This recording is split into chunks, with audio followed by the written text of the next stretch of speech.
Okay. கிட்டத்தட்ட 60 கேள்வி நம்ம முடிச்சாச்சு. 60 கேள்வியும் டீகோட் பண்ணி, நம்ம மெட்டீரியல்ல எங்க ஆன்சர் இருக்குன்னு சொல்லியிருக்கேன். எது அவுட் ஆஃப் சிலபஸ்ன்னு சொல்லியிருக்கேன். எது டஃப்பான கொஸ்டின்னு சொல்லியிருக்கேன். சரிங்களா? ஸோ, இப்போ கொஸ்டின் நம்பர் 61 பார்க்க போறோம். ஓகேங்களா? What an ugly picture is an. Okay. இந்த சென்டென்ஸ் வந்து என்ன ஃபார்ம்ல இருக்கு அப்படிங்கிற டைப்ஸ் ஆஃப் சென்டென்ஸ்ல என்ன ஃபார்ம்ல இருக்குன்னு சொல்லியிருக்காங்க. So, already types of sentence நான் ஒரு வீடியோ கொடுத்துருக்கேன். மெட்டீரியலும் கொடுத்துருக்கேன். ரொம்ப சிம்பிளான சாப்டர் இந்த டைப்ஸ் ஆஃப் சென்டென்ஸ் தான். ஓகேவா?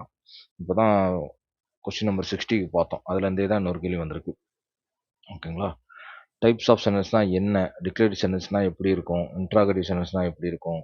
இம்பேரேட்டிவ்னா எப்படி இருக்கும்? எக்ஸ்க்ளமேட்டரினா எப்படி இருக்கும்? அப்படிங்கிறத நான் தெளிவாக இங்கே டிஃபைன் பண்ணியிருக்கேன். ஓகேங்களா? ஸோ நம்ம இங்கே வந்து எக்ஸ்க்ளமேட்டிவ் சென்டென்ஸ் கேட்டிருக்காங்க. டெஃபினேஷன் பாருங்க. These sentences expresses strong emotions or feelings. ஒரு ஸ்ட்ராங் எமோஷனையோ அல்லது ஸ்ட்ராங் ஃபீலிங்கையோ அது வெளிப்படுத்துச்சுன்னா அதான் எக்ஸ்க்ளமேட்டரி சென்டென்ஸ். அதோட சேர்த்து பின்னாடி எக்ஸ்க்ளமேட்டரி மார்க்கும் இருக்கும். நமக்கு இது ஒரு ஹிண்ட்.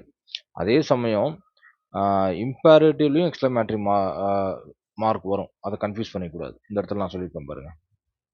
ஸோ அப்போ சிம்பிளை வச்சு நம்ம என்ன செய்ய முடியாது, கொண்டாட முடியாது, ஒரு முடிவுக்கு வர முடியாது. இங்கே இம்பேரேட்டிவ்ல பார்த்தீங்கன்னா இங்கேயும் பாருங்க எக்ஸ்க்ளமேட்டரி மார்க் வந்திருக்கு பாருங்க. அப்போ அதோட ஸ்ட்ரக்சரை தான் நம்ம புரிஞ்சுக்கணும். ஸ்ட்ராங் எமோஷன் ஆர் ஃபீலிங்கை வெளிப்படுத்தணும். ஓகேங்களா?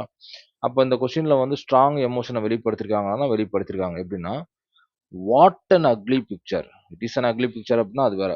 வாட் அப்படிங்கிற ஹவு இந்த மாதிரிலாம் ஒரு எக்ஸைட்மெண்ட்டான வேர்டு வரும்போதே அது எக்ஸ்க்ளமேட்டரியா மாறிடுது. ஓகேங்களா? அப்போ நமக்கு ஆச்சரியக்குறி இருக்கு அப்படிங்கிறத வச்சு அதை நம்ம கன்ஃபியூஸ் பண்ணலாம். இம்பேக்டிவே கொடுக்கல. இம்பேக்டிவ் கொடுத்தா தானே நம்ம கன்ஃபியூஸ் ஆகுறது. அப்போ கொடுக்கலனாலே நம்ம என்ன செஞ்சிடலாம், இன்னொரு ஆப்ஷனுக்கு போயிடலாம், எக்ஸ்க்ளமேட்டரி மார்க் தான்ட்டு. பட் இருந்தாலும் அதை சயின்டிஃபிக்காக புரிஞ்சுக்கிறதுக்கான எக்ஸ்ப்ளனேஷன் தான் நான் கொடுத்துட்ருக்கேன்.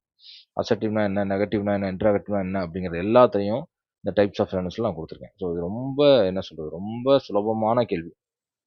என் மெட்டீரியலில் படிச்சிருந்தீங்க அப்படின்னா என்ன செஞ்சுருக்கலாம், அந்த ஸ்ட்ரக்சரை புரிஞ்சிருக்கும்.